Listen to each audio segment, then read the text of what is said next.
Hello विद्यार्थियों। आज मैं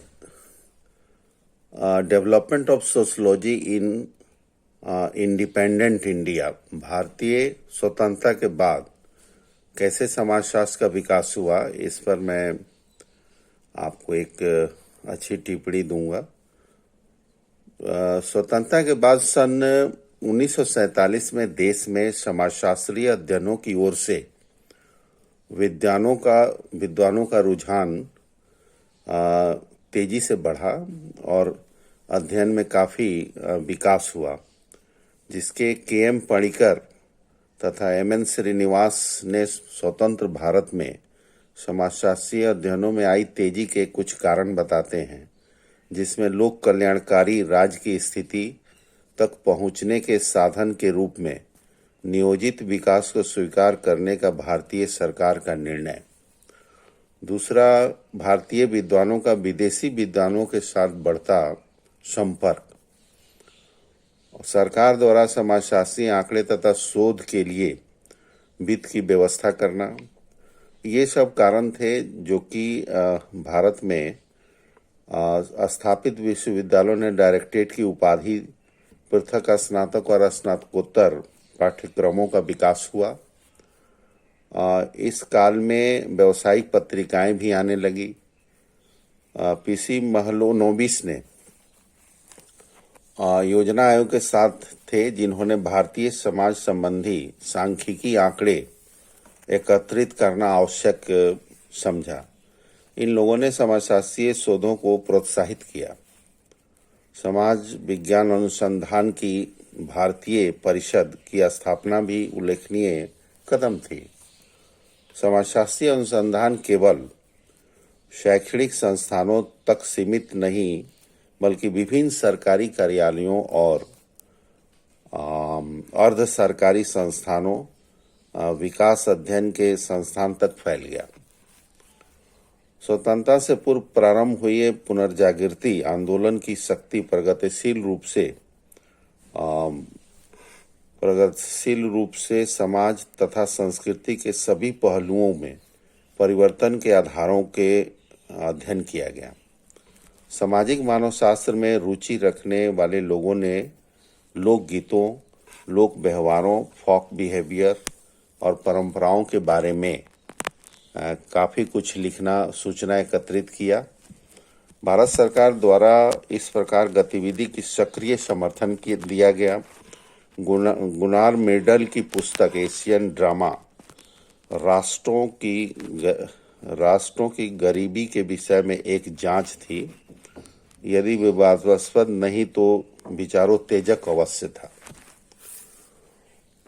वास्तव में भारतीय समाजशास्त्र 5 से 6 दशक के दौरान वयस्क हो गया और M N. Srinivas religion and society among the Coorgs of South India के पश्चिमीकरण और संतीकरण की अवधारणा विकसित की।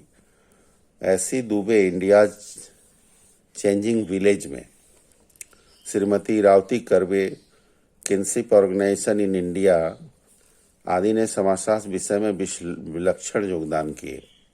इसके अतिरिक्त आर.एन. सक्सेना, राधा कमल मुखर्जी का भी महत्वपूर्ण योगदान रहा। विदेशी विद्वानों द्वारा भी मूल्यांकन अंतर्दृष्टि प्रस्तुत की गई। इसमें F V. Valle, Marshall C. Clinard, Joseph W. Elder, T B. Bottomore, L. Dumont तथा डी. पोकाक का नाम उल्लेखनीय है।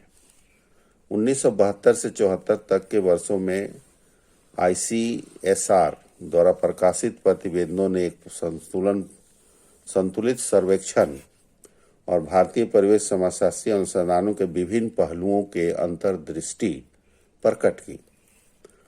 डी.डी. चैकी ने 1978 में भारत में समाजशास्त्रीय सोच की प्रवृत्ति और प्रविधि का व्यापक विश्लेषण प्रस्तुत किया।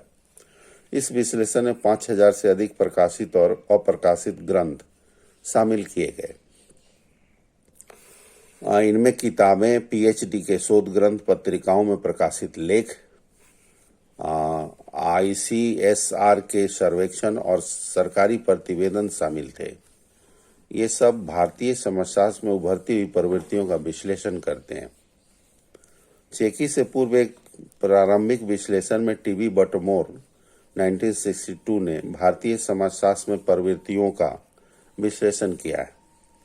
इम्तियाज अहमद 1966 में बटमोर के विचारों को स्पष्ट किया है और भारतीय समाजशास्त्र से संबंधित महत्वपूर्ण बिंदुओं पर प्रकाश डाला है, जिसमें परंपरागत भारतीय इतिहास और सामाजिक विचार पर आधारित एक समाजशास्त्रीय सिद्धांत का उद्देश्य है। परंपरागत भारतीय विचार पर उनके जोर देने से उनका दृष्टिकोण संकीर्ण नहीं है, क्योंकि वे पाश्चात्य विचारों से पूर्णतः परिचित हैं, लेकिन समाजशास्त्रीय प्रत्यक्षवाद को अस्वीकार करते हैं। भारतीय ज्ञान संबंधी अध्ययनों की है इस प्रवृत्ति की विशेषता यह है कि इसमें भारतीय शिलालेखों और कानूनी ऐतिहासिक अभिलेखों से लिए गए तथ्यों और स्पष्टीकरणों के माध्यम से आधुनिक भारतीय समाज को समझने का प्रयास किया गया है। सामाजिक मानवशास्त्रीय है, एक प्रवृत्ति ये है सामाजिक मानवशास्त्रीय। भारत में सामाजिक मानवशास्त्र अनेक क्षेत्रीय अध्ययनों के लिए उत्तरदायी है। इसने धार्मिक और कानूनी साहित्य के आधार पर भारतीय समाज के अध्ययन द्वारा निमित्त भारतीय समाज की समीक्षा करने में सहायता दी है। सामाजिक मानवशास्त्र के अध्ययनों ने भारतीय संरचना के विभिन्न पहलुओं को उल्लेखनीय आंकड़े प्रस्तुत करते हैं।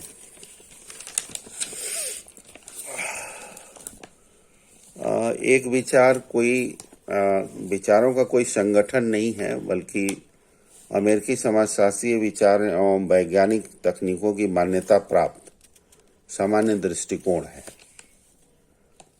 अहमद के अनुसार अमेरिकी प्रभाव को व्यवहार में लागू नहीं किया गया, शब्दावलियां ग्रहण की गई और उनका प्रयोग किया गया, लेकिन ऐसे वास्तविक अध्ययन सीमित हैं जिनमें परिकल्पना हाइपोथेसिस बनाने और जांचने में सांख्यिकीय शोध तकनीकों का प्रयोग किया गया है। टीवी बटमोर ने भारत में समाजशास्त्र नामक पुस्तक में इन सभी प्रवृत्तियों का उल्लेख किया है, लेकिन भारतीय प्रवृत्ति का विशेष रूप से नहीं।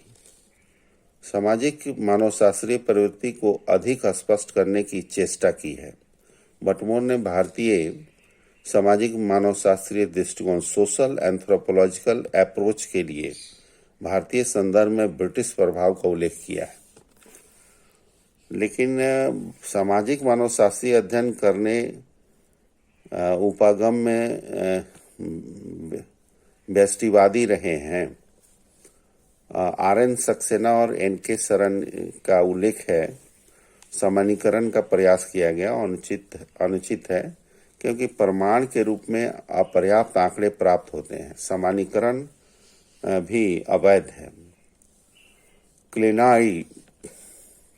क्लिनाई और एल्डर, दो अमेरिकन विद्वानों ने समाजशास्त्र सोशियोलॉजी ऑफ नॉलेज में भारतीय समाजशास्त्र का विश्लेषण किया है। वे बटमोर के इस बात से सहमत हैं कि समाजशास्त्रीय या मानवशास्त्रीय क्षेत्रीय अध्ययनों फील्ड स्टडी के प्रति आकर्षण ने शहरी अध्ययनों को अवांछनीय कमी पर जोर दिया है। क्लिनार्ड और एल्डर के अनुसार पाश्चात्य अनुभववादी प्रविधियां वेस्टर्न एम्पिरिकल मेथड्स भारतीय समाजशास्त्रियों द्वारा अस्वीकार की गई है, क्योंकि भारतीय समाज के लिए इन विदेशी तकनीकों को अनुपयुक्त माना है। फिर भी ऐतिहासिक धार्मिक विषय वस्तु हिस्टोरिकल रिलीजियस सब्जेक्ट मैटर के प्रयोग पर जोर देते हैं। अहमद ने इसी प्रकार का विश्लेषण ईस्टर्न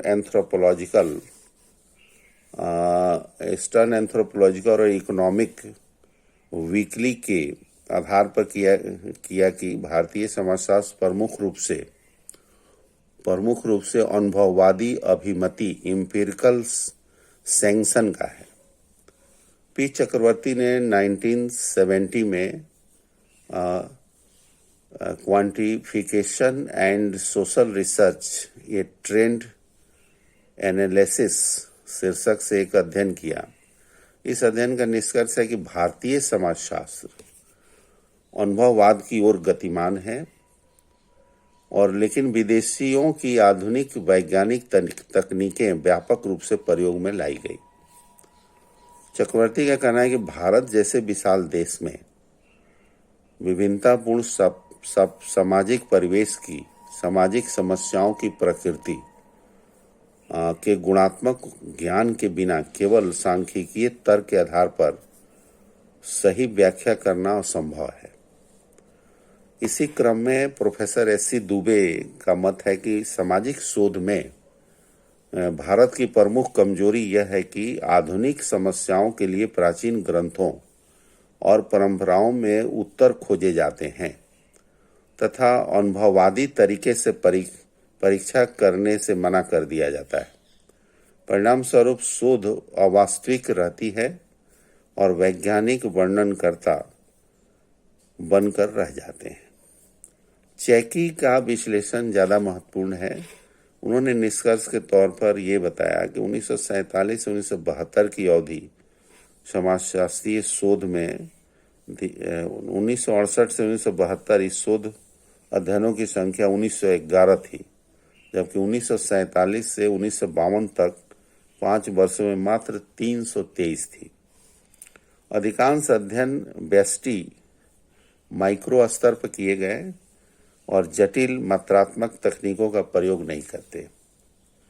समाजशास्त्रीय शोध में सर्वाधिक जोर संस्कृति और सामाजिक संरचना पर दिया जाता है, किंतु वर्तमान में यह प्रभाव धीरे धीरे कम होती जा रही है। अधिकांश अध्ययनों का प्रत्यक्ष या अप्रत्यक्ष रूप से सरकार द्वारा वित्तीय सहायता दी जाती है।